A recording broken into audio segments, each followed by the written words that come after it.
Territoire d'info, Public Sénat, Sud Radio.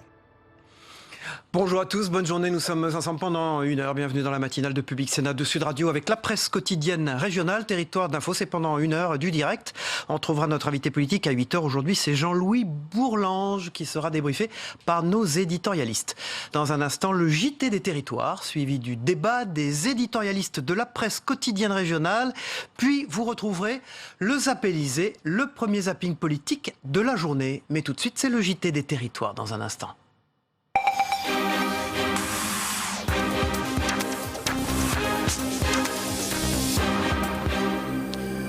Et l'actualité en France, c'est bien sûr les élections législatives. Et dans cette bataille à J-3 du premier tour, les socialistes se préparent à subir une déroute historique. Ils pourraient obtenir 20 à 35 sièges seulement selon les projections. Pris en tenaille entre les mouvements d'Emmanuel Macron et de Jean-Luc Mélenchon, les candidats du PS sont sur la sellette. Et c'est le cas dans le Val-de-Marne, dans la 9e circonscription, où se présente le sénateur Luc Carvounas. Signe de la fébrilité ambiante, il n'a pas souhaité être suivi par nos équipes. Un reportage de Céline Sixou et d'Héloïse Grégoire pour Public Sénat.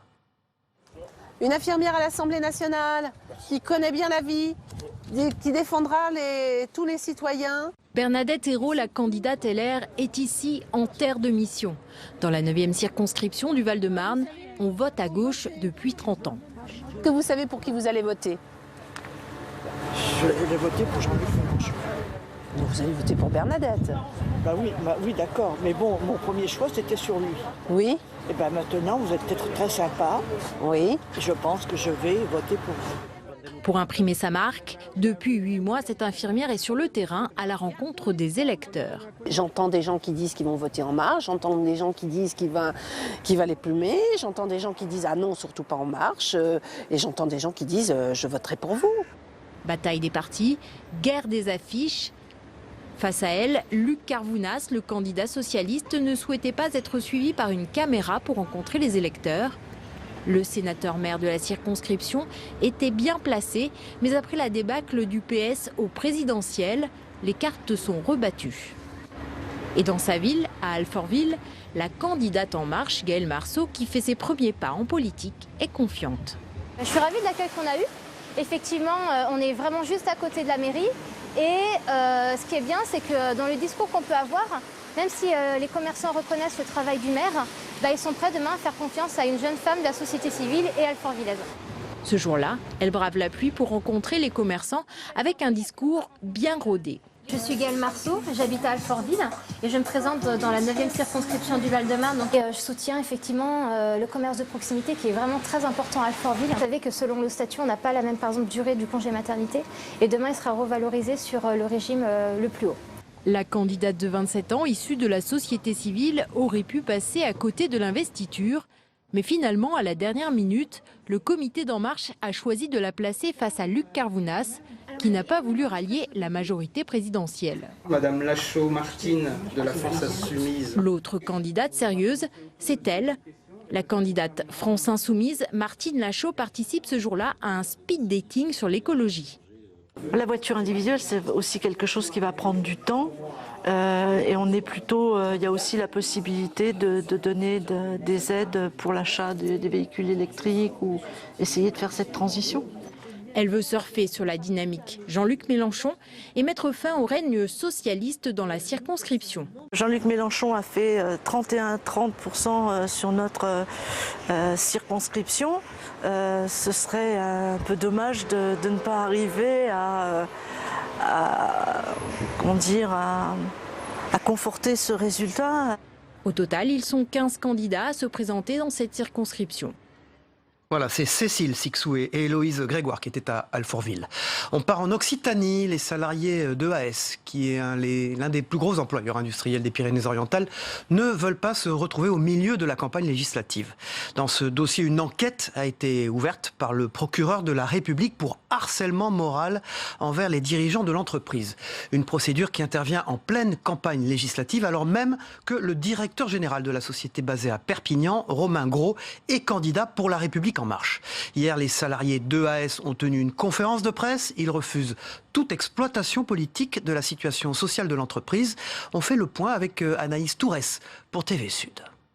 Que se passe-t-il chez EAS, l'un des plus gros employeurs industriels des Pyrénées-Orientales avec 230 salariés qui assurent à Perpignan la maintenance des avions. Depuis vendredi dernier, c'est le climat social qui est mis en cause. Harcèlement, arrêt maladie en série, autant d'accusations qui visent directement le directeur général de l'entreprise, Romain Gros, candidat La République En Marche aux élections législatives. Seulement voilà, pour le moment, même si une enquête préliminaire a bien été ouverte, les accusations restent anonymes et elles sont largement diffusées par des opposants politiques du candidat. Ce matin, les représentants du personnel de l'EAS ont tenu une conférence de presse. Pour eux, même si des problèmes existent, il n'y a pas de dégradation globale du climat social. Les problèmes se règlent normalement devant les instances concernées. Il y a des erreurs de la direction, certes, sur le code du travail. C'est vrai qu'il y a beaucoup de dépassements d'horaires. Voilà. Mais on ne veut pas qu'on se serve de nous pour spolier Romain Gros de sa campagne. Nous, on ne rentre pas dans ce débat. On ne voudrait pas de nouveau se retrouver dans les prochains mois au tribunal de commerce. Voilà. Donc, je pense qu'il faut bien dissocier la campagne électorale et la vie de l'entreprise. Voilà. Car c'est bien là l'enjeu, la pérennité d'une entreprise reprise par 2 associés en 2014 alors qu'elle allait être liquidée.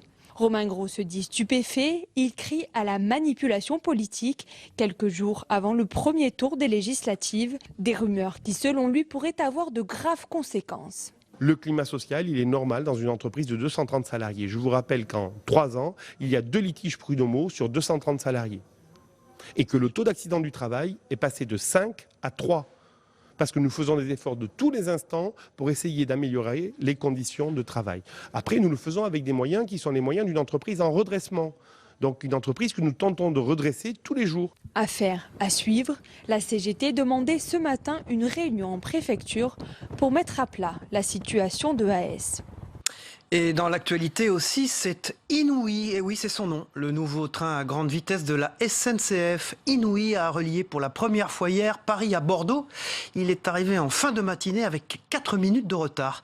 La mise en service de la LGV est prévue le 2 juillet.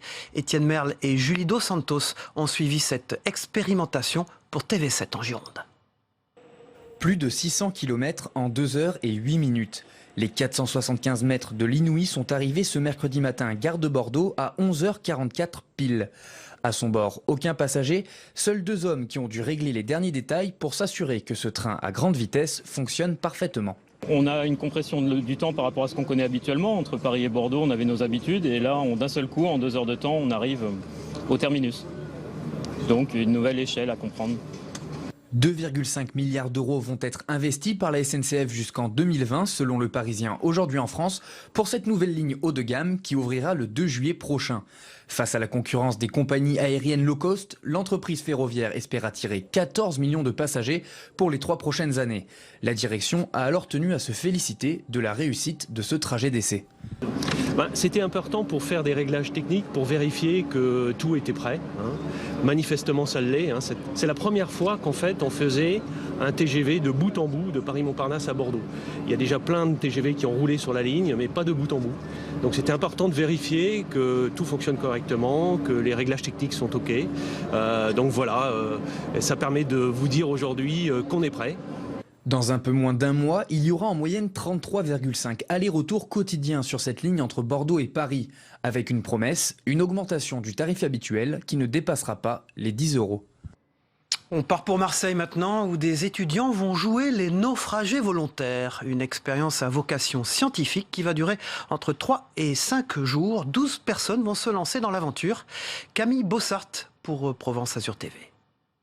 Ils seront 12 à l'intérieur de ce radeau, au large du Frioul. 10 étudiants de l'école de la marine marchande à Marseille et 2 marins-pompiers y passeront 3 à 5 jours pour vivre l'expérience de naufragés. On se lance sans préparation. Ni alimentaire, ni rien du tout. Même pas de sport plus que ça. C'est comme si on essaye de se rapprocher d'un abandon comme si ça nous arriverait un jour. Encore il y a une semaine, ils me disaient non, ça va être cool et tout. Mais bon, j'appréhende peut-être un peu le départ quand même. Dans le cadre de leur formation, ils ont déjà passé 10 minutes sur ce radeau, mais ils voulaient aller plus loin. Je pense que c'est intéressant de découvrir un peu son corps, comment il peut réagir dans une situation de confinement, dans une situation avec plusieurs personnes. La veille du départ, les étudiants sont venus passer une batterie de tests sensoriels dans leur école. Psychologues, médecins et spécialistes recueilleront des données scientifiques au cours de l'expérience. Dès lors qu'on est dans un environnement isolé, confiné, les stimulations sensorielles sont inhabituelles et appauvries. Et il y a un certain nombre d'arguments de la littérature qui suggèrent un lien fort entre le traitement de ces informations et le maintien d'une humeur acceptable et d'une adaptation au stress. Ils seront aussi suivis de près par des nageurs sauveteurs à proximité. Ils ont mis en place un système pour être filmés.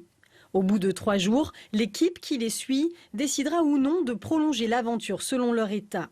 On n'aura pas vendre cette décision, on ne saura pas quand est-ce qu'on viendra nous chercher au bout de 3 jours.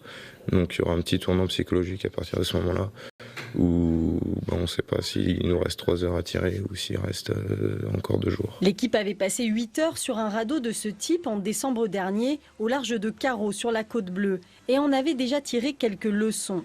Ils auront une demi-canette d'eau par jour et des rations de nourriture limitées. Pour moi, c'est ne pas se recentrer sur soi-même et sur son mal de mer, essayer de s'ouvrir et de parler avec les autres, de penser à autre chose pour extérioriser le mal de mer. Et je pense que quand on aura effectué déjà ces premières 24 heures, en plus il va falloir dormir dans le mauvais temps. Le mercredi soir, quand normalement le coup de Mistral sera tombé, je pense que ce sera déjà une bonne étape de fête. L'équipage partira en fin de journée. Ils rejoindront le radeau à la nage dans leur combinaison de survie. Je commence vraiment à y penser tout le temps. Et donc je me demande de plus en plus comment ça va se passer, si ça va être long, ce qu'on va faire. Enfin, je me pose plein de questions. Et ce qui m'inquiète le plus, je pense, c'est d'être malade. La météo prévoit des rafales de vent à 28 nœuds. Les 24 premières heures risquent d'être très mouvementées pour le courageux équipage. Pour finir ce journal, on part dans les Vosges. C'est l'heure du vin de rhubarbe. La récolte de la rhubarbe a débuté sur les terres de la maison Moine à Xertigny. C'est la rhubarbe qui a transformé en jus de fruits et surtout en vin haut de gamme qui a fait la renommée de l'exploitation agricole familiale. Et Stéphanie Renaud pour Vosges Télévisions s'y est rendue. Près de Xertigny, dans le village de Razé, les vendanges ont débuté, pas celle du raisin mais de la rhubarbe, sur les terres de la famille Moine qui depuis 25 ans cultive cette plante, transformée en jus de fruits et en vin haut de gamme. Deuxième génération de la famille, Yannick parcourt les 3 hectares de l'exploitation où les saisonniers sont à pied d'œuvre. Elles sont dures à arracher cette année. Plus dur que l'année dernière. Ah ouais. Oui. La saison de la rhubarbe, tous les ans on a appelé et puis on vient la couper, les feuillets. C'est difficile cette année ? Quand les bâtons sont plus petits, oui. La récolte va durer une dizaine de jours pour traiter 12 000 plants, mais les rendements sont en baisse cette année. C'est une année un peu compliquée du fait du printemps qui a eu du froid assez rémanent pendant un petit moment. Il y avait des gelées le matin à -5, -6, ce qui a provoqué un arrêt végétatif de la plante et un stress donc thermique.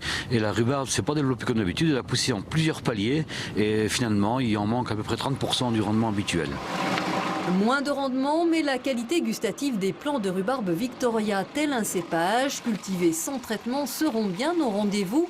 Broyés et pressés, les bâtons livrent leur jus qui va ensuite fermenter. C'est la partie de Damien, le frère de Yannick. La famille a su adapter la recette du vin de rhubarbe d'autrefois, suivant des règles œnologiques précises. C'est le mélange de tous les ingrédients pour que la fermentation parte rapidement, quoi. Donc le jus de rhubarbe pur, le sirop de sucre et les levures. Le vin de rhubarbe, c'est comme le vin de raisin, c'est le même principe? Sauf que logiquement on part nous avec des ferments, alors que le raisin part d'une fermentation naturelle, quoi. Ça serait beaucoup plus long sans levure si vous voulez. Dans 4 ans, le cru 2017 livrera ses secrets au gré des pétillants, bruts, secs ou moelleux, mais aussi des vins tranquilles dont le plus renommé, le fameux Crillon des Vosges, qui s'affiche à la carte du célèbre palace parisien. La rhubarbe vosgienne séduit les grandes tables. Comment on arrive justement à convaincre les grands restaurateurs? Eh bien, tout simplement, c'est l'originalité qui prime et la qualité. Ce sont des vins de garde parce que la rhubarbe est bourrée d'antioxydants naturellement et donc se bonifie en vieillissant. Donc nos bouteilles, elles sont mises sur le marché à partir de 4 ans d'âge, mais elles peuvent vieillir jusqu'à 25-30 ans. Donc en s'améliorant toujours. Avec une production annuelle de 60 000 bouteilles de vin et 30 000 de jus de fruits, La rhubarbe des Vosges de la Maison Moine s'est fait un nom et à la suite d'un récent voyage pourrait bientôt se retrouver sur les tables de Corée et du Japon. Voilà, fin de ce journal télévisé préparé par Soumaya Benaïssa. Dans un instant, le club des éditorialistes de la presse quotidienne. Et puis tout de suite, la une de vos journaux en région ce matin.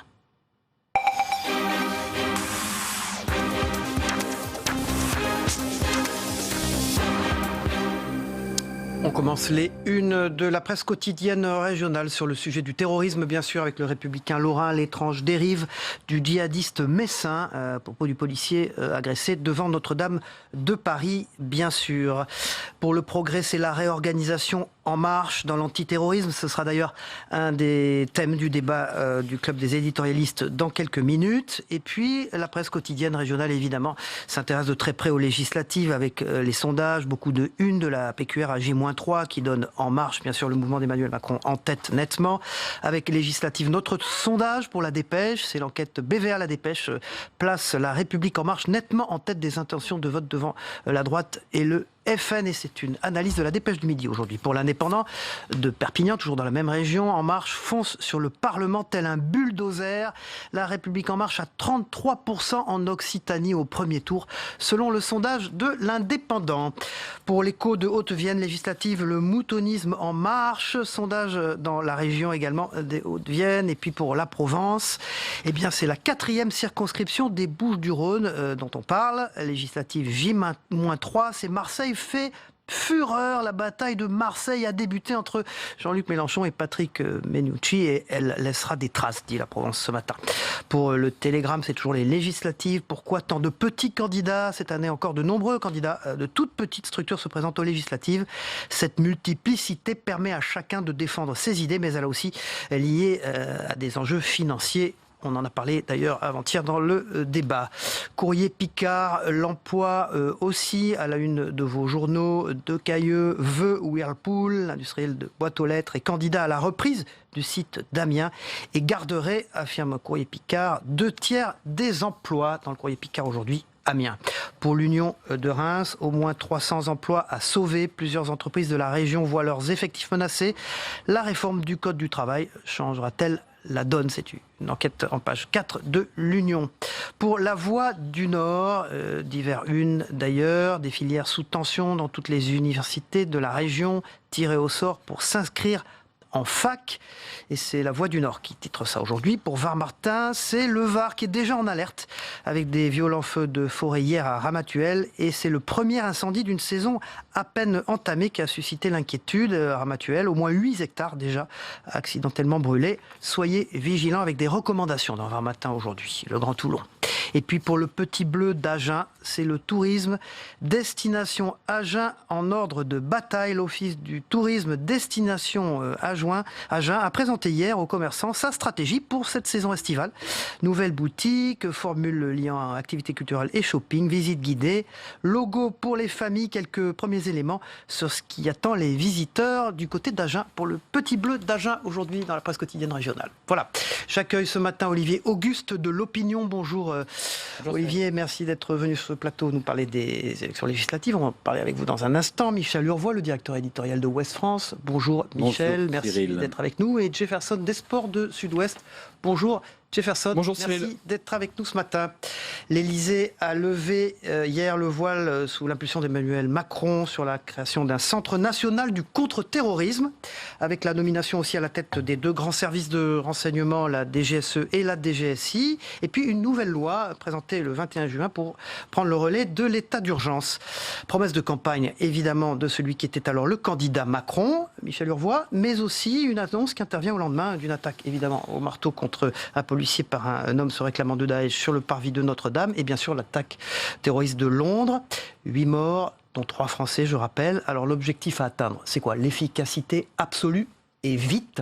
Oui, on voit bien qu'il y a des mailles, des trous dans le filet. Les mailles sont un peu lâches.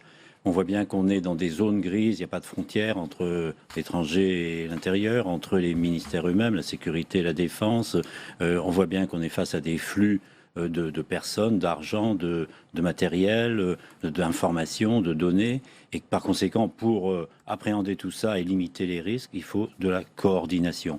On a 8 grands services de renseignement en France qui sont rattachés à 4 ministères principalement. Et donc tout ça est un petit peu... Si chacun travaille dans son coin, c'est sûr que ça offre des opportunités aux terroristes. Donc l'idée, c'est de coordonner le renseignement et c'est surtout de l'analyser pour qu'il n'y ait pas des éléments, des informations qui soient abandonnées en cours de route pour voir le sens de chaque info qui est collectée et en tirer immédiatement les conséquences. C'est-à-dire que à chaque conseil de défense, en fait, le nouveau patron, Pierre Bousquet, de cette task force... Pierre de Bousquet de Florian. De Florian, voilà. Le patron de cette task force, qui est en fait le Centre national du contre-terrorisme, fera des propositions en fonction de chaque problème soulevé Alors vous écrivez dans Ouest France que c'est orchestré à l'Élysée par Emmanuel Macron lui-même. Voilà, parce que il sera tenu au courant en permanence, en temps réel, par cette cellule qui n'est pas une création nouvelle en elle-même, qui fait partie du Centre national du renseignement, mais et donc cette cellule travaillera en permanence. Et donc le président sera informé en permanence et des décisions pourront être prises quasiment en permanence, des adaptations en permanence. Donc c'est pas de l'opérationnel sur le terrain. Chaque ministère conserve et chaque hiérarchie conserve son pouvoir de décision opérationnelle, mais on est plutôt dans quelque chose de stratégique. C'est ça qui est intéressant et c'est ça qui manquait. Et on voit bien à chaque fois qu'à chaque attentat, on a observé comme ça des failles que ce dispositif est censé régler. Olivier Auguste, l'opinion. 20 spécialistes, jour et nuit, se relaieront à l'Élysée. Oui, l'enjeu, c'est effectivement de surmonter les divisions, les fonctionnements un petit peu en silo, comme on dit parfois, le manque de coordination entre les uns et les autres. C'est tout l'intérêt de cette nouvelle organisation, mais sa difficulté, ça va être aussi de surmonter, il faut bien le dire, les rivalités, les habitudes de travail, les querelle de personnes aussi, pour l'anecdote, la personne qui devait prendre la tête de tout ça, encore à 8h hier matin, n'était pas Pierre Bousquet de Florian. Et il y a eu un conseil de défense qui était programmé à 8h30 ou 9h, je crois, et c'est donc ce nom-là qui en est sorti.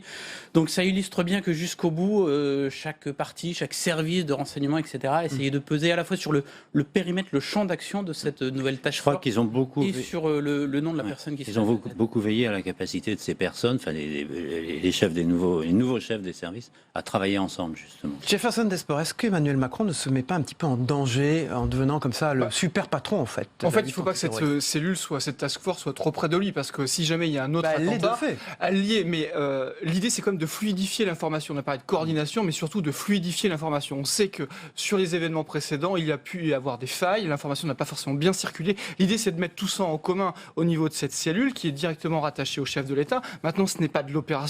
Ça veut dire que s'il y a un événement, il ne faut pas non plus qu'on puisse se retourner sur cette cellule et par extension vers le chef de l'État. Donc il pilote ça, il donne l'impulsion, là encore il fixe le cap, il précise ses orientations, mais l'idée est claire, il faut vraiment que l'information circule mieux. Et l'événement de Notre-Dame montre que c'est difficilement prévisible. Quand vous avez quelqu'un qui se radicalise du jour au lendemain sans donner de signe avant-coureur, qu'est-ce que vous pouvez faire? Donc la question de l'efficience sera très vite posée. Alors c'était une proposition du candidat Emmanuel Macron. C'est une vraie réforme au fond, de fond ou pas, Michel Urvois? Ou c'est un assemblage au fond de choses pour que ça aille mieux? C'est quelque chose, c'est une organisation qui manque en France. Donc, de ce point de vue-là, oui, on peut dire que c'est une vraie réforme. Les services, ils fonctionnent plutôt bien. Ils recueillent un maximum de renseignements. Je pense que l'efficacité, elle est dans l'échange d'informations, dans la coordination en France et à l'international. Donc, oui, de ce point de vue-là, c'est une vraie réforme. Et c'est là où on voit que la réponse est souvent dans l'organisation plus que dans le rajout de moyens ou de strates supplémentaires. Il n'y a pas des moyens considérables supplémentaires qui sont mis à travers cette cellule. Et le fait que les moyens de l'état d'urgence se retrouvent au fond dans une info qui se retrouverait dedans. C'est une information qu'on n'a pas. En fait, ce que fait l'état d'urgence se retrouver dans une loi normale, au fond. Est-ce que c'est quelque chose qui peut faire avancer les choses, ça? Non, mais alors, on ne peut pas rester dans l'état d'urgence en permanence, qui est par définition un état exceptionnel. Donc, il faut bien en sortir. Le gouvernement a fixé la date du 1er novembre, mais il faut garder le niveau de vigilance, le niveau de sécurité. Donc il y a un certain nombre de dispositions relatives à l'état d'urgence qu'il va falloir, adapter, remettre au goût du droit commun. C'est une info révélée par Le Monde qui n'est pas encore officielle bien sûr, hein, cette possibilité de transformer les choses. On voit bien, la sortie de l'état d'urgence, c'est un piège politique, c'est très compliqué. Ouais. Imaginez, on dit l'état d'urgence se termine le 1er novembre, si malheureusement il y a un attentat le 2, tout le monde va reprocher, même si sur le fond, effectivement, on n'a pas changé grand-chose aux mesures concrètes qui sont prises, tout le monde dira, mais pourquoi est-ce qu'on est sorti de l'état d'urgence? C'est très compliqué d'en sortir politiquement, encore une fois. Alors Olivier Auguste, vous dites, vous, l'art de lancer des réformes dans la semaine qui précède les élections législatives. Bon. Oui, on a eu pas mal d'annonces mardi de la part d'Édouard Philippe sur des grands chantiers sociaux et des chantiers qui a priori ne sont pas tellement faciles, le code du travail, et puis dans un deuxième temps les retraites qui seront le gros morceau de l'année prochaine. On a moins parlé parce que c'est un petit peu après, mais ce sera pas un morceau facile non plus. J'ai trouvé assez intéressant de voir comment a été organisée cette séquence, puisqu'évidemment le risque c'était d'effrayer une partie de l'électorat à 5 jours du premier tour des législatives. Les choses ont été faites de façon assez habile, je trouve, d'abord en ne disant pas grand-chose sur la réforme, donc ça évite de fâcher, de braquer. Ensuite, en insistant beaucoup sur la concertation, donc ça fait plaisir aux interlocuteurs patronaux, syndicaux. Et puis peut-être en redécouvrant un petit peu les charmes de la Ve République, c'est-à-dire que Emmanuel Macron ne s'est pas mouillé et envoie au front son Premier ministre sur ce sujet difficile. Alors, Jefferson Desports, Sud-Ouest ouvre ce matin sur les hémorragies qui guettent la gauche et la droite. Donc vous dites, un nouveau monde arrive. Les projections sont très flatteuses pour La République En Marche, le parti d'Emmanuel Macron. Il est donné chez nous dans notre sondage à 30%. Les projections les plus optimistes le verraient même prendre 400 sièges, voire plus de 400 sièges à l'Assemblée nationale sur les 577 à élire. Autant dire que ses adversaires, le PS et les Républicains en tête, ne vont avoir que des miettes à se partager. Donc le réveil va être assez difficile, et d'autant plus que et le PS et la droite sont minés par les divisions. Donc moi, un député socialiste sortant me confiait cette petite réflexion. La punition va être longue et certains risquent de passer du statut d'éléphant ensuite dinosaure assez rapidement. Alors, Macron, c'est le paradoxe jupitérien de la majorité absolue, vous dites aussi à la une de l'opinion, Olivier Auguste. Oui, alors effectivement, il y a cette thèse qui circule un petit peu, que ça serait presque plus compliqué d'avoir une large majorité qu'une une majorité relative. Je ne suis pas tellement convaincu là-dessus, mais il faudra voir à l'usage. Je pense que c'est quand même compliqué, surtout quand on a un tel taux prévisible de renouvellement.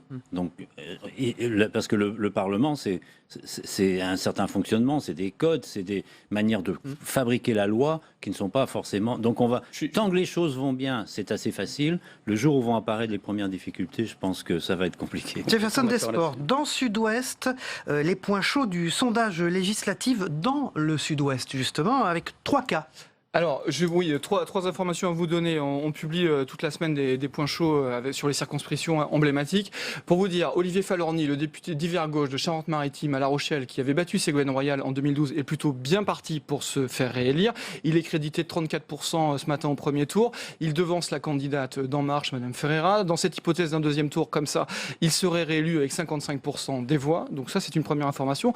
Jean Lassalle, dans les Pyrénées-Atlantiques, Jean Lassalle qu'on ne présente plus, n'est pas assuré de figurer au second tour. Il est pour l'instant donné à 16% dans notre sondage.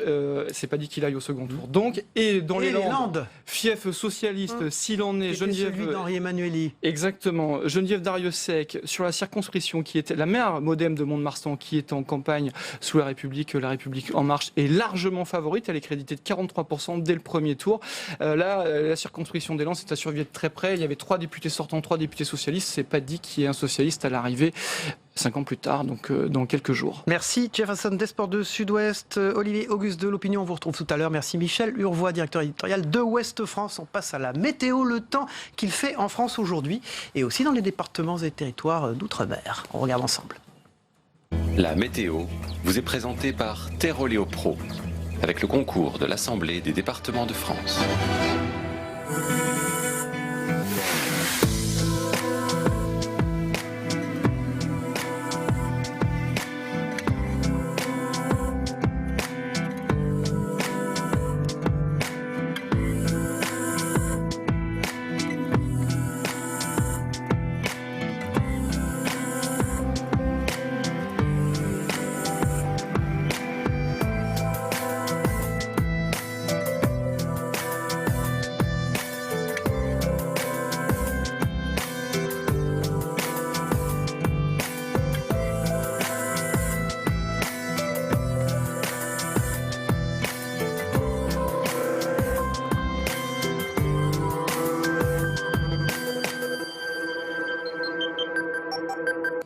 C'était la météo avec Terre Oléo Pro et l'Assemblée des départements de France. Voilà, avant de recevoir notre invité politique dans quelques instants, Jean-Louis Bourlange, eh bien on passe aux Zappélisés, le premier zapping politique des matinales d'infos qu'on regarde ensemble avant de recevoir Jean-Louis Bourlange.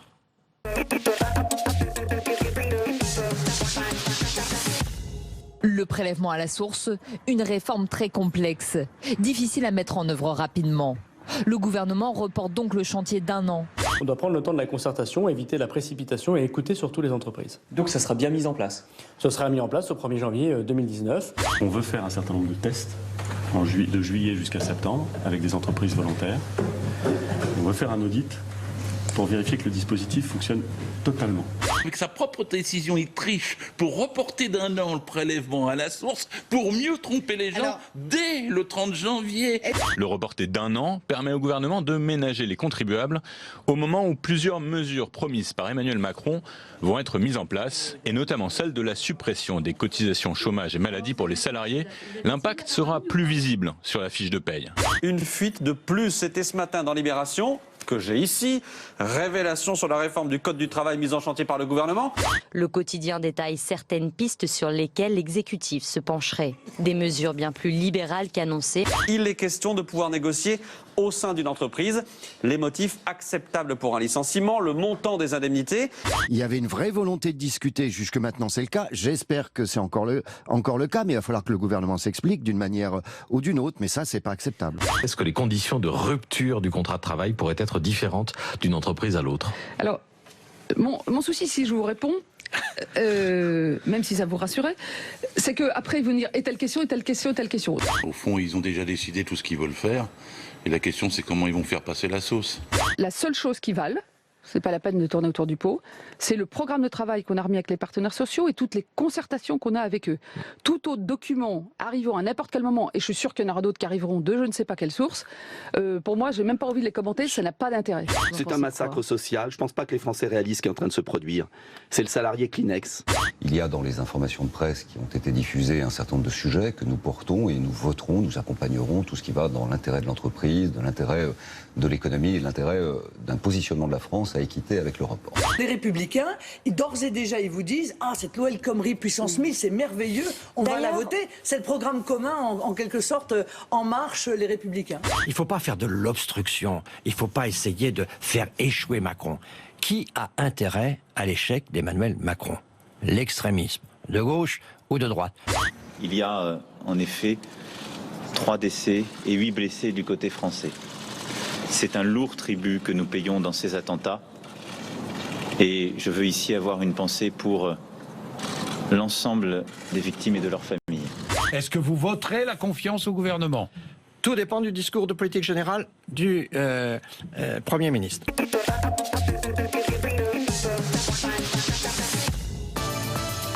Territoire d'info, Public Sénat, Sud Radio. Voilà l'invité politique de Public Sénat de Sud Radio avec la presse quotidienne régionale. Ce matin, c'est Jean-Louis Bourlange. Bonjour, merci d'être avec nous. Vous êtes candidat à Modem pour En Marche dans les Hauts-de-Seine. Et pour vous interroger à mes côtés ce matin, Véronique Jacquier de Sud Radio. Bonjour Véronique. Bonjour à tous. Et Mickaël Zamès de Public Sénat. Bonjour. Rentrée de vacances. Bonjour Mickaël. Merci d'être avec nous. Jean-Louis Bourlange, nos confrères du Parisien ce matin ont eu accès à des révélations. Les mutuelles de Bretagne ont reçu 55 000, auraient reçu, on va dire, 55 000 euros d'argent public pour restaurer le local acheté par la compagne de Richard Ferrand, ce qui révélerait des activités possibles de lobbyistes de Richard Ferrand. Vous étiez au courant de cela? Non, je ne suis pas au courant, je n'ai pas lu cet article. J'ai dit il y a déjà quelques jours, même plus d'une semaine, ce que je pensais de cette affaire, et je pense qu'il aurait été préférable pour tout le monde, pour la cohérence des candidats de En Marche avec leur propre discours, que M. Ferrand se retire momentanément, tant que les affaires judiciaires ne sont pas réglées, des affaires gouvernementales. Ça n'a pas été le cas, je le regrette. Je vois très bien que ça crée un trouble.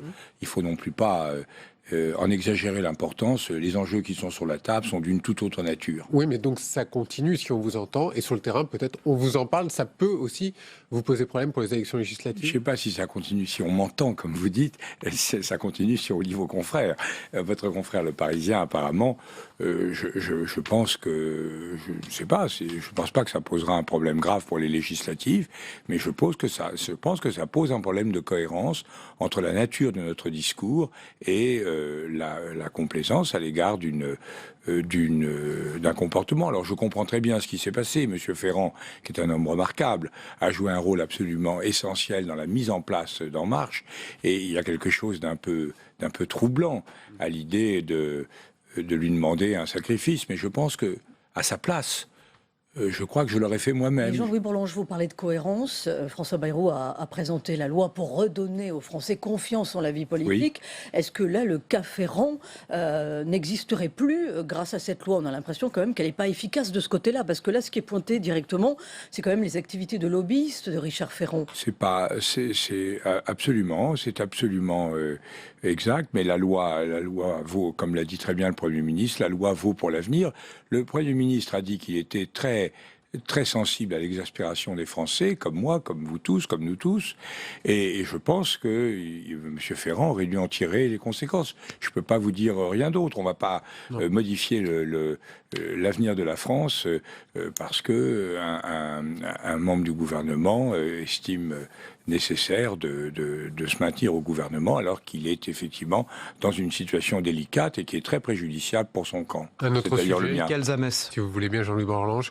Le ministre de l'Éducation nationale, dans le journal Le Parisien ce matin, affirme qu'il n'est pas normal d'interdire le redoublement. C'est un changement de logiciel par rapport à ce qui a été fait notamment par Najat Vallaud-Belkacem. Est-ce que vous êtes d'accord avec lui? J'ai fait venir dans le combat électoral que je mène M. Blanquer chez moi avant-hier, donc on a eu une longue discussion sur toutes ces questions. Et donc je crois que c'est assez simple. Le redoublement est une très mauvaise solution. Simplement, quand vous avez des élèves qui ne suivent pas, et qu'est-ce qu'on fait? On les fait passer en classe supérieure alors qu'ils ne suivent pas, ou est-ce qu'on essaie d'imaginer autre chose? Ce que dit M. Blanquer, c'est que dans certains cas, très limités, le redoublement peut être la moins mauvaise solution aujourd'hui. Mais en réalité, ce qu'il faut inventer, c'est autre chose. Il faut inventer des filières de réadaptation par exemple, des gens qui sont en situation de pré-décrochage. Au lieu de faire le cursus qui va les attendre sur 2 ans, qu'ils les fassent sur 3 ans. Donc il faut un traitement particulier. Et c'est très difficile, parce qu'en même temps, il ne faut pas non plus les reléguer dans une structure de marginalisation. Vous savez, moi j'ai été professeur dans le secondaire avant d'être professeur de sciences politiques. Les problèmes de décrochage sont des problèmes extrêmement délicats. Alors ce que dit... Mais est-ce que tous les élèves sont faits pour aller jusqu'au bac aussi ? Non, alors ça c'est une... oui, mais quelque part, je crois que quand vous parlez de filières et de restructuration de filières, le fond du problème est peut-être là aussi. Tous les élèves sont faits pour avoir une formation jusqu'à un âge certain et jusqu'à 18 ans. Je crois que c'est tout à fait important. Alors est-ce qu'il faut aller... Qu'est-ce que c'est que le bac aussi? Le bac professionnel, les bacs techniques, les bacs généraux. On voit bien que ce système est obsolète. Alors justement, à propos de ce système qui est obsolète, Jean-Louis Bourlanges, le ministre de l'Éducation nationale veut aussi la fin des devoirs à la maison, encadrement à l'école. Est-ce que c'est une bonne idée au nom de la réduction des inégalités face aux devoirs? Je crois, vous savez, ce qui caractérise Jean-Michel Blanquer, c'est son extrême attention à toutes les enquêtes, à la fois théoriques, mais surtout empiriques, qui ont été faites sur les causes du décrochage scolaire. C'est un spécialiste, je crois que tout le monde le reconnaît, absolument remarquable de ces problèmes. Il a été directeur général de l'enseignement scolaire. Il a énormément écrit, réfléchi sur les problèmes du décrochage dans l'école primaire. L'inégalité de situation des enfants devant les devoirs à la maison est énorme, à la fois pour des questions culturelles, il y en a qui ont des parents qui aident, d'autres qui n'en ont pas, pour des raisons même matérielles. Il y a des gosses qui ont des chambres où ils sont tranquilles, ils peuvent travailler, d'autres où ils ne peuvent pas travailler. Il est bon que cette affaire se fasse à l'école, dans des conditions d'égalité, et que quand on sort de l'école, on soit quitte avec les devoirs scolaires. Après tout, quand on sort du travail, c'est pas pour recommencer à la maison. Michael Zamès. Vous parliez du travail. Les syndicats commencent à hausser le ton après les discussions qu'il peut y avoir sur la réforme du Code du travail. Notamment le patron de la CGT qui dit que vous avancez masqué. Est-ce qu'il y a un plan caché ? Écoutez, non, je crois, s'il est caché, il m'est caché à moi aussi. Et je crois qu'il n'y a pas de plan caché. Je crois que les choses sont très claires. Ce qu'essaie de bâtir le président de la République et derrière lui le gouvernement, c'est un équilibre politique assez subtil d'ailleurs entre 3 éléments. L'initiative gouvernementale qui doit être forte et rapide et qui va se traduire par des propositions sur la table dont M. Philippe a esquissé certains aspects mais qui vont s'affirmer dans les jours qui viennent. D'autre part, le rôle du Parlement qui, à travers les ordonnances, ne sera pas court-circuité. Je rappelle que le 49.3, c'est 0 vote pour le Parlement.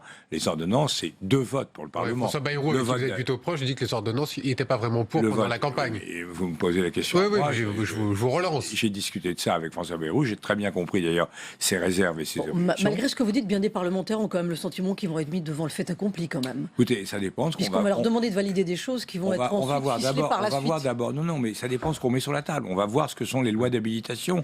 Et ensuite, on va voir les lois de ratification. Moi, je crois que les ordonnances, c'est une procédure normale. C'est une procédure qui ne court-circuite pas le Parlement. Simplement, les parlementaires qui vont être élus, moi si je le suis, et d'autres, les parlementaires qui vont être élus auront été portés par une vague qui aura conduit M. Macron à être élu président. Et donc, c'est quoi? C'est le doigt sur la couture? Non, pas le doigt sur la couture, mais il y a un choix français, national, important. C'est le contraire total de ce qui s'est passé pour la loi El Khomri. La loi El Khomri, on avait des gens qui étaient en fin de mandat, qui, tout à coup, le gouvernement saisit un prurite réformateur inattendu, a proposé des choses qui étaient hors agenda. Là, personne n'est pris par surprise. La loi d'habilitation définira les choses.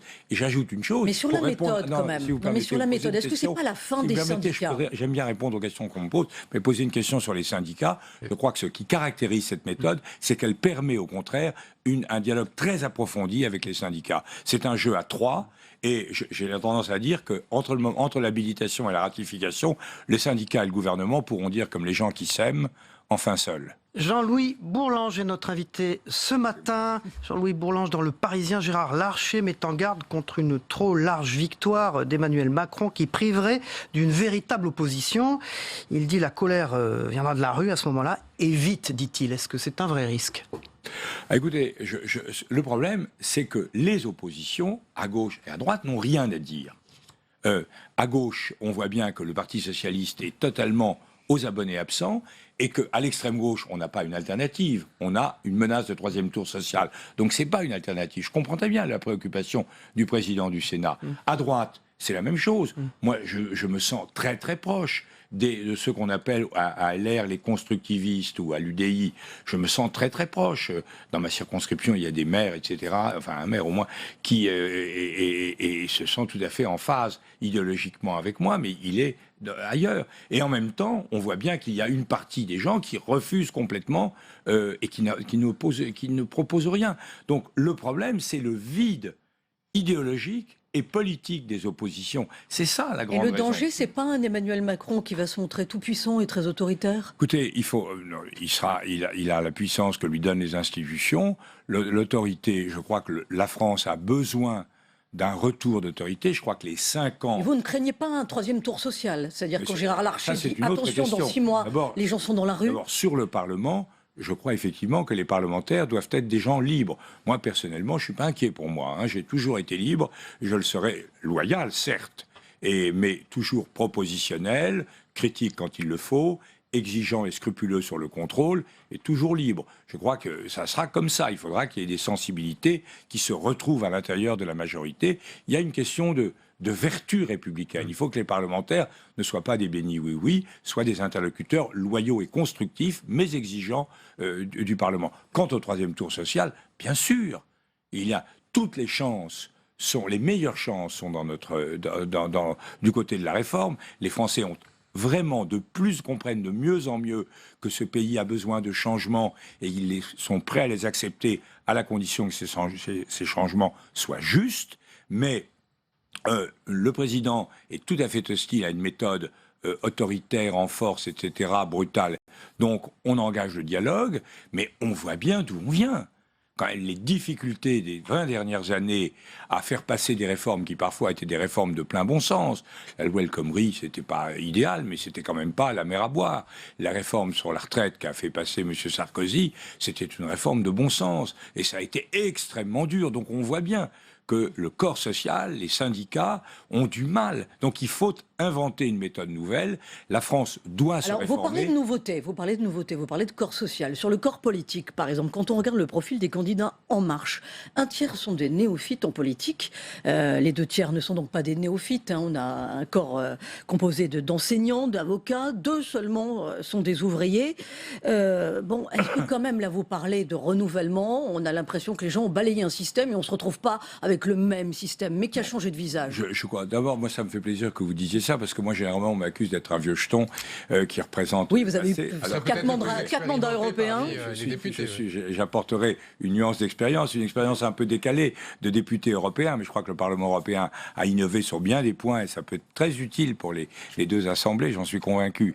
Mais ce que vous dites, le renouveau, il est là. La moyenne d'âge est de 46 ans, c'était absolument nécessaire. Il y a eu des renouveaux sous la Ve République, en 58-62, en 81, en 93, mais depuis 20 ans, ça piétinait, ça ne bougeait plus.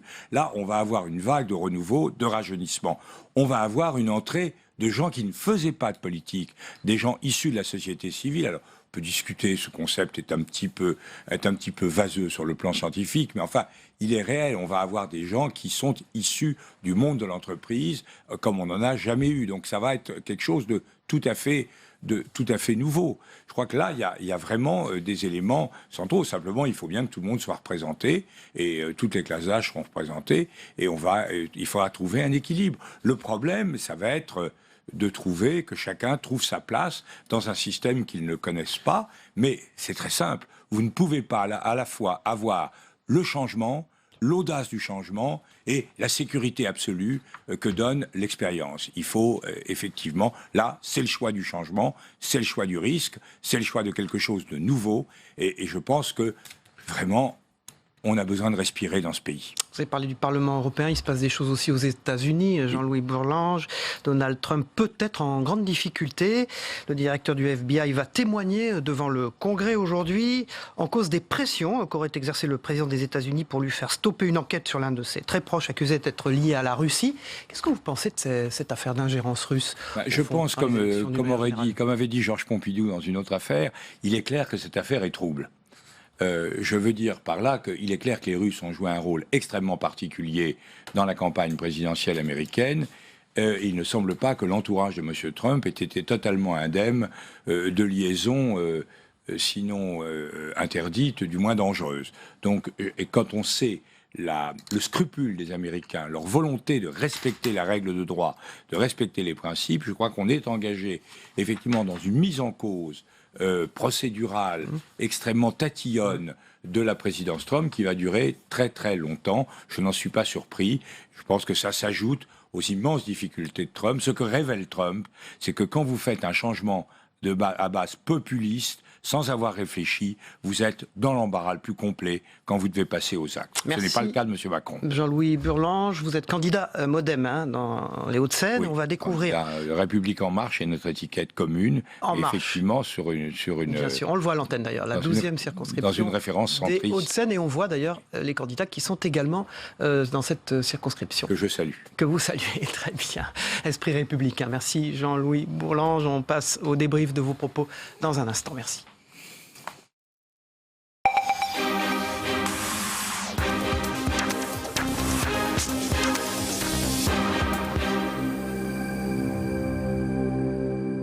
Voilà, j'accueille Olivier Auguste, le rédacteur en chef adjoint de l'Opinion. Bonjour, merci d'être avec nous. Et Jefferson Desports de Sud-Ouest pour débriefer les propos de notre invité, Jean-Louis Bourlanges, candidat MoDem En Marche dans la 12e circonscription des Hauts-de-Seine, qui salue d'ailleurs ses adversaires. Voilà, c'est l'esprit républicain là qui s'inscrit là. Oui, bah c'est comme la moindre des choses. Après, sa circonscription sera... C'est pas très courant, hein. On reçoit sur ce plateau beaucoup de candidats, ils ne saluent pas forcément leurs adversaires. Quand même, en plus, tous ceux qui partent avec la bannière La République En Marche sont plutôt assez sereins en ce moment, ils sont portés par une vague assez significative. Mais en tout cas, pour revenir sur ce que je disais, je trouve que sa circonscription sera à suivre, parce que l'un de ses adversaires n'est autre que Jean-Marc Germain, un des anciens frondeurs lors de la précédente assemblée. Le cabinet de Martine Aubry. Exactement, donc proche de Martine Aubry, et donc on verra si il réussit à résister, ou il fait partie des nombreux ténors de la gauche et de la droite qui vont tomber lors de ces législatives. Alors, thème d'actualité développé au cours de cette interview politique. En début d'interview, les révélations, entre guillemets, on va dire, sur l'affaire Ferrand, même si tout ça est à mettre au conditionnel, les mutuelles de Bretagne qui auraient reçu 55 000 € d'argent public pour restaurer le local acheté par la compagne de Richard Ferrand. Alors, Jean-Louis Bourlanges, il a très clairement dit que Richard Ferrand aurait dû démissionner et que ça a impacté, au fond, cette élection pour En Marche. Ouais, je ne veux pas me prononcer là sur ce cas précis sur ce qu'a dit Jean-Louis Bourlanges. Mais plus largement, on voit bien que c'est toute la question des conflits d'intérêts autour de laquelle on tourne depuis quelques semaines maintenant.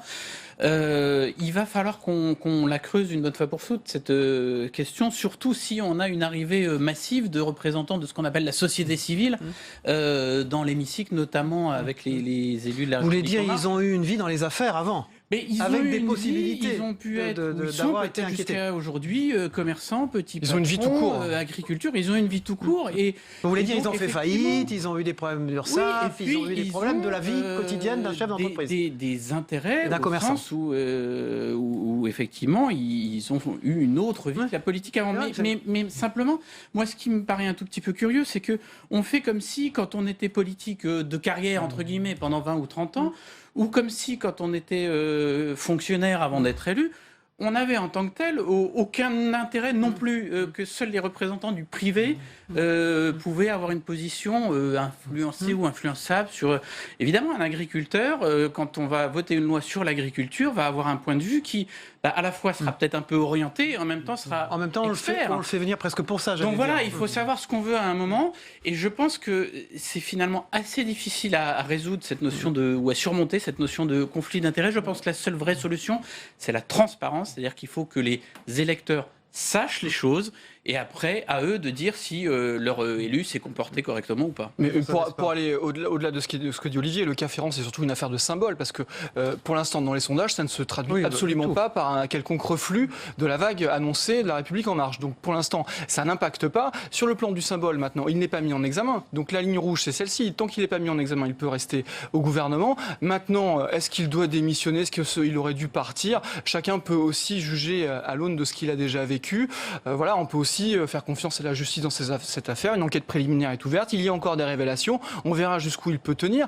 Mais s'il est réélu, il aura en plus reçu l'onction du suffrage universel. C'est pas neutre. Et en tout cas, c'est un très proche d'Emmanuel Macron. Et pour l'instant, il n'est pas du tout décidé à s'en séparer. Vous parlez de suffrage universel, Jefferson Desport, Olivier Auguste, Gérard Larcher a mis en garde contre une trop large victoire du camp d'Emmanuel Macron qui priverait d'une véritable opposition. Il parle même d'une colère qui pourrait venir de la rue et vite. Majorité absolue égale problème? Pas forcément. Oui, on a effleuré le sujet tout à l'heure. Moi, j'ai un petit peu de mal à croire à cette thèse. Évidemment, il y aura malgré tout un groupe, les Républicains. Il y aura en principe un groupe socialiste, une présence du FN, une présence des Mélenchonistes. Il y a des confidences distillées. On dit que même Emmanuel Macron regarde ça d'un œil attentif en disant qu'il y aura peut-être une trop grande majorité. Je pense que s'il a une majorité assez large, la difficulté, elle viendra effectivement de la façon dont elle est composée, avec des gens qui seront novices en politique. Alors, on a expliqué tout l'intérêt que ça présentait. Effectivement, faire la loi, c'est aussi un travail technique. Ça s'apprend. La deuxième chose, c'est que ce sont des gens dont le niveau, pour être très franc, est très inégal et d'une circonscription à l'autre. C'est tout l'intérêt du renouvellement, c'est tout le risque du renouvellement. Brillants et puis d'autres qui ne seront élus que parce qu'ils portent l'étiquette Macron et beaucoup plus que par leur implantation locale ou leur qualité propre. Donc ça, la crainte, c'est la majorité de godillots, comme on disait à l'époque. De toute façon, ce sera quand même très utile, au moins dans la première partie de ce quinquennat, parce qu'il lui faut voter des lois importantes. Il a besoin d'une majorité la plus forte possible pour que ça passe tout de suite. Je pense notamment à la loi d'habilitation pour les ordonnances. Tout ça, il faut que ça aille. Il a fixé un calendrier qui va jusqu'à l'année prochaine avec la réforme de l'apprentissage, de la formation professionnelle, l'histoire de la CSG, etc. Donc tout ça est bien planifié. Il faut une forte majorité pour le faire, il va l'avoir. Donc c'est quand même très pratique. Ça va être dans le temps où cette majorité plus ou moins inconséquente pourrait montrer des signes de faiblesse avec des profils qui ne seraient pas forcément très expérimentés. Maintenant, à l'Assemblée, si jamais vous avez Marine Le Pen qui entre, Jean-Luc Mélenchon qui entre, vous allez avoir quand même de sacrés porte-voix à l'intérieur, même s'ils sont à la tête de groupes réduits qui montreront quelque part aussi leur échec, parce que s'ils ont 10, 15 députés, voire même pas du tout de groupe, ça va être relatif. Néanmoins, vous aurez quand même des porte-voix assez... des opposants assez dynamique, avec du caractère, du charisme et de l'expérience. Donc il y aura quand même une opposition. Et c'est aussi le jeu de ceux qui sont en difficulté de dire attention, qu'il ne faut pas avoir de majorité trop large. Oui, Auguste. Au sein de cette probable future majorité République En Marche, il y aura des bonnes surprises probablement, des gens qu'on va découvrir et qui vont se révéler. Il y aura probablement des mauvaises surprises aussi. Il y a ce côté novice, et puis il y a aussi le fait, à l'inverse, qu'ils ont une vie par ailleurs jusqu'ici. Ce ne sont pas des professionnels de la politique. Ça va peut-être rendre ces élus-là plus libres dans leur tête finalement et plus fidèles à un qui font leur succès auprès des Français. Mais voilà, mais ça peut peut-être les amener à voter ensuite des textes en fonction véritablement de leurs convictions et de leur expérience. Je suis pas sûr. Plutôt que par discipline. Il faudra voir ça. Ça ce sera à l'épreuve du temps, mais les conditions fixées par Richard Ferrand quand les investitures ont été faites ont été très claires. Ceux qui siègent dans la République En Marche approuvent la ligne du gouvernement. La hantise d'Emmanuel Macron, c'est d'avoir une nouvelle fronde. Ça, il n'en veut absolument pas. Donc tous ceux qui vont rentrer, on va leur demander de signer tout comme un seul homme. S'ils sont novices, ils ne sont pas tout de suite frondeurs. Donc pour l'instant, voilà, c'est pour ça que je vous disais, on verra ça à l'épreuve du temps, mais les règles de fonctionnement ont été très claires et je pense que là-dessus, il y aura une forme d'intransigeance et c'est pas évident qu'on ait un épisode de fronde comme on a connu qui se renouvelle. Et en tout cas, ceux qui voudront s'y essayer, je pense qu'ils ne survivront pas aussi bien que leurs prédécesseurs. Mais je crois que ça dépendra de s'ils se prennent au jeu politique ou pas, c'est-à-dire s'ils se disent, moi finalement, au bout de quelques mois, mon but, ce sera d'être réélu 5 ans plus tard. Et pour ça, on sait que l'étiquette ou l'investiture d'une formation est cruciale. Le Premier ministre va rester le chef de la majorité. Clairement, pour l'instant, il est parti pour. Après, il faudra vraiment voir quel est le degré de cette majorité. Est-ce qu'on est à 360, 380, 400 sièges? Là, voilà, plus ça va être large, plus ça va être tranquille. Après, il y aura moins besoin de faire ces accords finalement d'appareil que l'on voyait se dessiner au lendemain de la victoire d'Emmanuel Macron. Il n'aurait même pas besoin de l'appui du MoDem, donc il va être assez tranquille. C'est vrai qu'on finit par se dire pourquoi est-ce qu'il s'est senti obligé d'aller chercher l'appoint du MoDem ou de ne pas présenter des candidats face à certains candidats, alors je ne sais pas comment il faut les appeler, mais les républicains Macron compatibles, puisque probablement, en tout cas, si on croit les sondages de ces derniers jours, il pourrait ou il aurait pu se constituer une majorité sans ces renforts-là. Ce qu'il faudra regarder, peut-être la première ligne de démarcation, ce sera le vote de la confiance. Merci Jefferson Desport, de Sud-Ouest, Olivier Auguste, rédacteur en chef adjoint de l'Opinion, d'avoir débriefé l'actualité et les propos de notre invité Jean-Louis Bourlange. On passe aux Appellisés, le premier zapping politique des matinales d'info qu'on regarde ensemble.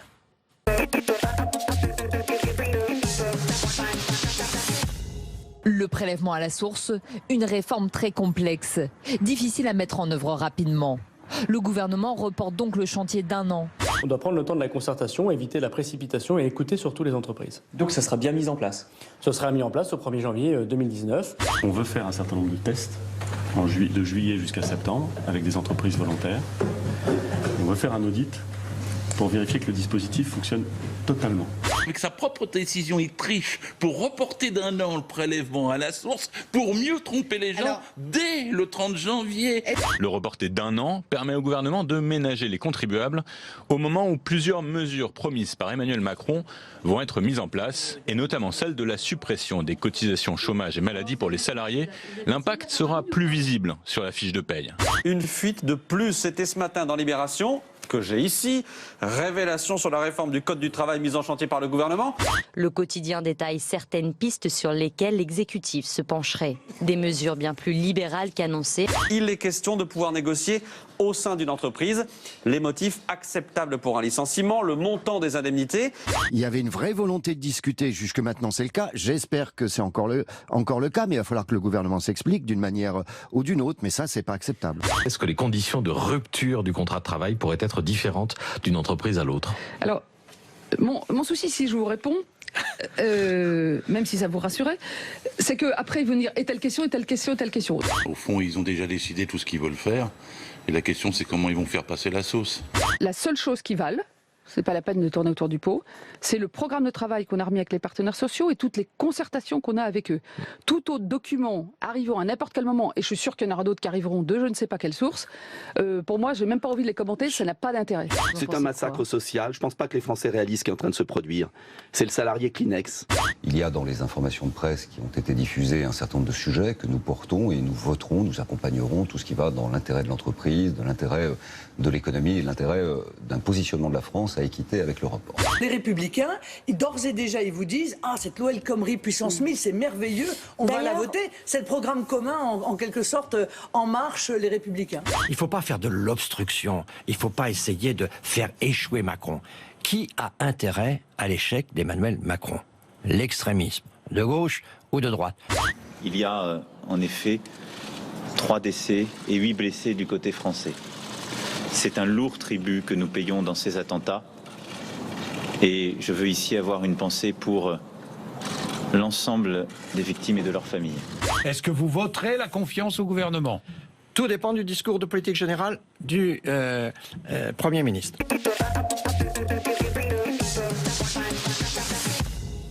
Voilà, c'était Territoire d'Info. On se retrouve demain matin pour une nouvelle matinale d'info. À demain. Au revoir.